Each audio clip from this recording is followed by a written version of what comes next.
네, 상클 라이프 시작하겠습니다. 오늘은 여행으로 우리 상클 가족 여러분의 일상에 휴식을 선물해 드릴 텐데요. 여행 길잡이가 되어주실 분 먼저 영상으로 만나보겠습니다.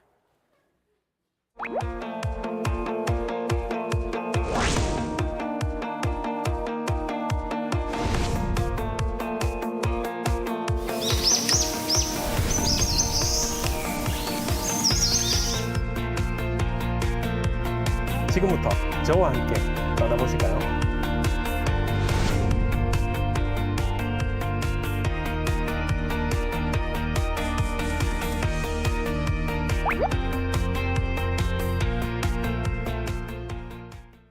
대한민국 방방곡곡을 아름다운 영상으로 담아내는 여행 작가 겸 유튜버 킴스트래블님 나오셨습니다. 안녕하세요. 안녕하세요. 아, 오랜만에 나오셨습니다. 네, 정말 오랜만이에요. 네. 그렇죠. 오랜만이라 더 기대되는데 네. 오늘 어디로 떠나볼 예정인가요? 오늘은 역사와 문화 그리고 자연을 만날 수 있는 세계유산의 고장 전라북도 고창을 소개해드리려고 합니다. 아, 고창. 세계 유산의 고장이라고 하셨는데 그러게요. 기대가 됩니다. 어디부터 가볼까요?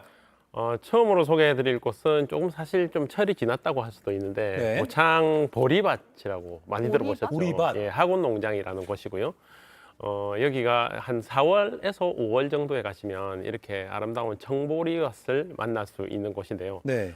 규모가 약 33만 평의 농장인데 한 15만 평 정도, 한 절반 정도가 청보리밭이 이제 와. 심어져 있습니다.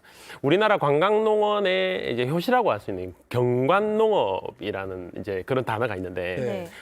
농업을 하는데 농사를 지어서 곡식을 얻기 위한 농사라기보다는 이제 볼 수 있는 농업을 경관농업이라 그래요. 경관농업. 그래서 또는 오. 관광농업이라고 하는데 그 대표적인 게 이제 보성의 녹차밭 있죠. 네네. 그게 사실 먹는 거기도 하지만 네. 사람들이 눈으로 보기 위한 이제 장소로 더 이제 각광받고 있잖아요. 맞아요. 네. 그런 것들을 경관농업이라고 하는데 아. 그 효시가 된 곳이 바로 학원농장이라는 곳입니다. 야, 그리고 유채꽃도 우와. 보이는 것 같았어요. 맞습니다. 네네. 유채꽃도 있고 여름에는 해바라기, 그다음 가을에는 메밀꽃이 우와. 피는 이제 아주 이제 드넓은 이제 곳인데 저기가 좀 영화나 CF 드라마 이런 곳들의 촬영지로 그럴 굉장히 것 같아요. 네, 네. 맞습니다. 네네. 그런 곳이라고 보시면 되겠습니다. 그럼 지금 가면 이제 곧 해바라기를 만나볼 수 있다. 이렇게 네, 보겠네요. 맞습니다. 지금쯤 가시면 지금 6월 5일쯤에 네. 이제 보리를 걷는다고 하더라고요. 아. 지금 현재 가시면 6월 5일 전까지에 가시면 이제 황금보리밭을 만날 수가 있고요. 어떻게네요? 예, 그리고 다시 이제 밭을 갈아서 이제 해바라기를 심고 또 네. 해바라기 끝나면 또 갈아서 가을에는 메밀꽃밭을 만날 수 있습니다. 와, 아니 방금 그 쫙 펼쳐진 청보리밭 너무너무 예쁘고 네. 정말 이 의상도 청보리밭. 햇빛이지만 네네. 정말 그 자연의 색감은 네. 누구도 따라할 수가 맞습니다. 없다는 생각이 특히 많이 봄에 들었거든요. 저렇게 싱그러운 초록의 색이 정말 인상적인 곳이 아닌가 생각됩니다. 네, 다음은 또 어디로 가볼까요? 다음은 이제 고창에 가시면 꼭 다들 많은 분들이 꼭 가시는 곳이 선운사라는 곳입니다. 오. 네. 소리를 잘 들어볼까요?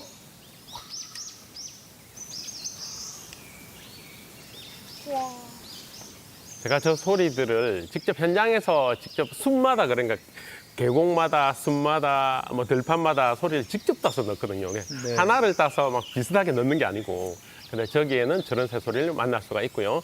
저기 보이는 곳이 도솔천이라는 이제 계곡인데요. 네. 선운사에서부터 대략 도소람이라는 곳까지 암자까지 대략 한 2km 정도 도솔천을 따라서 올라갈 수 있는 트레킹 코스가 있는데 네. 정말 아름다웠거든요. 그래서 제가 보통 대부분의 여행객들은 저 선운사까지만 관람을 하시고 다시 주차장으로 대부분 내려가세요. 제가 봤을 때는 한 8, 90% 이상.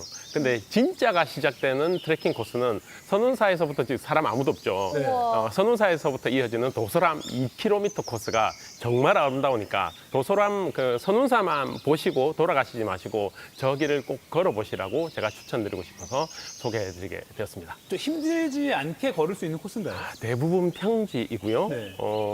보시다시피 포장이 일부 포장, 한 절반 정도는 포장길이고요. 한 네. 절반 정도는 비포장길인데 경사도가 없기 때문에 아주 편하게 다리가 좀 불편하신 분들도 네. 충분히 걸으실 수 있을 만큼의 아름다운 숲길이라고 볼 수 있는데 제가 대한민국에서 봄숲 봄숲길, 아름다운 봄숲길로 뽑는 대표적인 제 개인적으로 대표적인 곳이고요. 제가 예전에 장충길이라고 해남 장충길 네네네. 소개해드린 기억나시죠? 네네. 거기랑 여기랑 제가 대한민국에서 거의 두 곳을 최고로 꼽는 봄숲길로.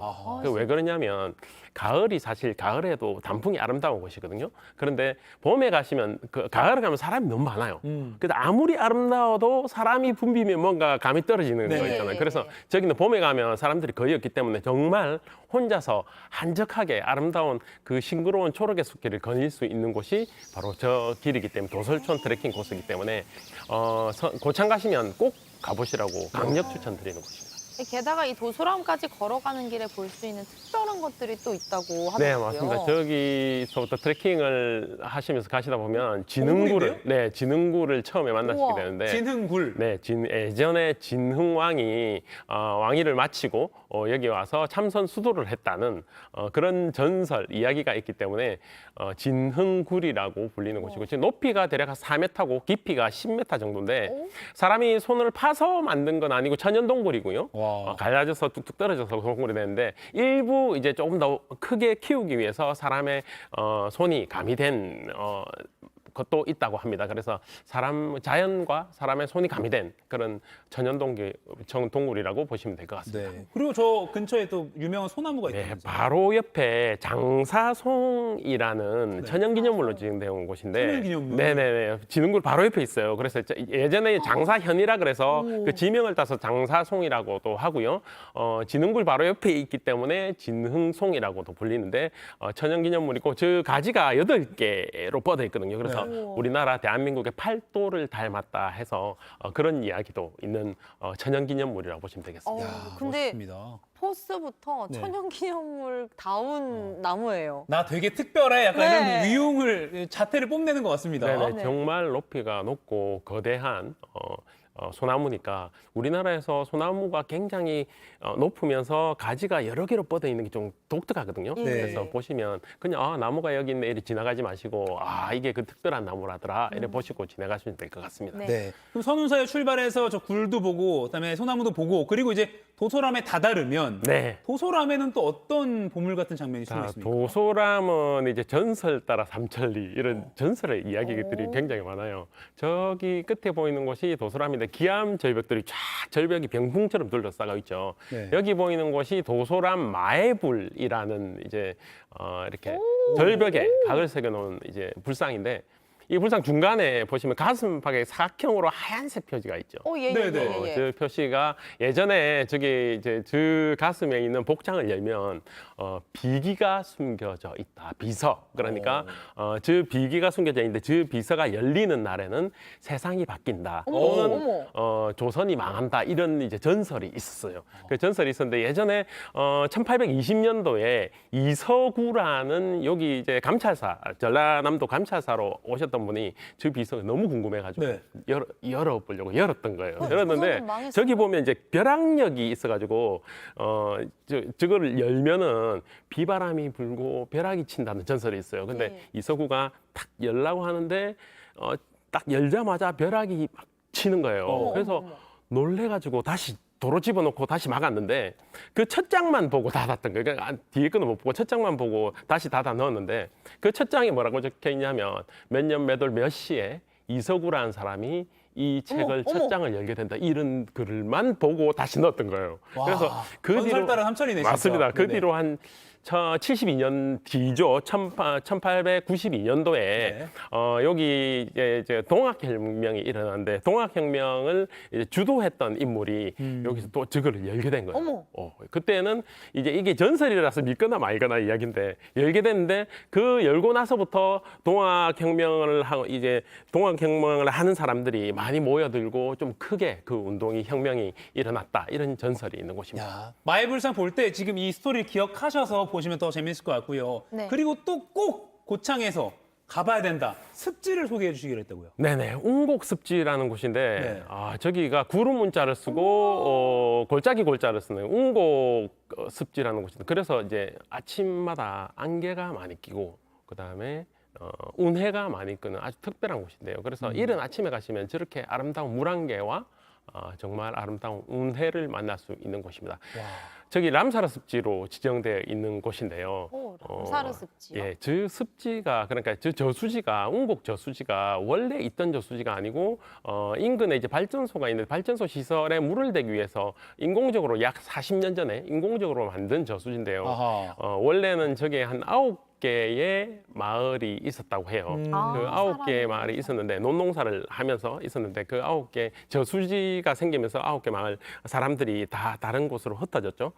그래 인공 저수지라고 볼 수 있는데 이 저수지가 생기고 나서부터 동식물들이 막 이렇게 새롭게 자생을 하고 살아나고. 피어나고 살아가고 이런 모습을 보이는 거예요. 네. 그래서 우와. 보통 저수지가 생기면 주위가 삭막하게 산으로 변하고 들로 변하고 하는데 저기는 습지가 다시 살아나는 거예요. 그래서 원래는 숨겨져 있던 대표적인 습지인데 저수지가 생김으로 해서 이제 다시 이렇게 발견된 다시 자연들이 자생을 하고 살아나게 된 그 대표적인 습지라고 할 수 있는데 보통 사람들이 있던 곳에 사람들이 떠나고 나서 예. 새로운 습지가 생겼다고 보시면 네, 돼요. 네, 네. 그런 대표적인 곳이 우리나라에 또 한 곳 있죠. DMZ.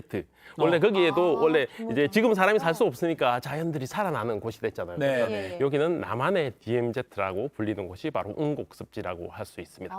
운곡 람사르 습지. 그러니까 세계적으로도 귀중한 생태계 보고다라는 걸 인정받은 습지군요. 네네. 근데 이제 원래는 아무것도 아니었다고 생각했는데 최근에 네. 저수지가 생기면서 여기 정말 대단한 습지라고 했는데 왜 그러냐면 이제 논습지라는 굉장히 인상적인 곳인데요. 예, 예. 네. 논습지가 뭐냐면 습지인지도 모르고 논농사를 짓고 있던 장소였어요. 근데 이제 사람들이 다 떠나고 나니까 이 논들이 습지로 변하는 그런 논습지가 아주 인상적인 네. 곳인데 그 논습지 아래에 보면 예전에 화산 활동을 많이 하는 곳이기 네, 때문에 응해암이라는 게 있어요. 그게 이제 물이 고이는 암이라고 보시면 되는데 그래서 물이 고여서 습지가 됐다 이렇게 말씀을 하시더라고요. 자, 마치기 전에 운곡 람사르 습지 자연의 소리 직접 한번 들어보시죠. 네. 볼륨 키워줘도 좋습니다.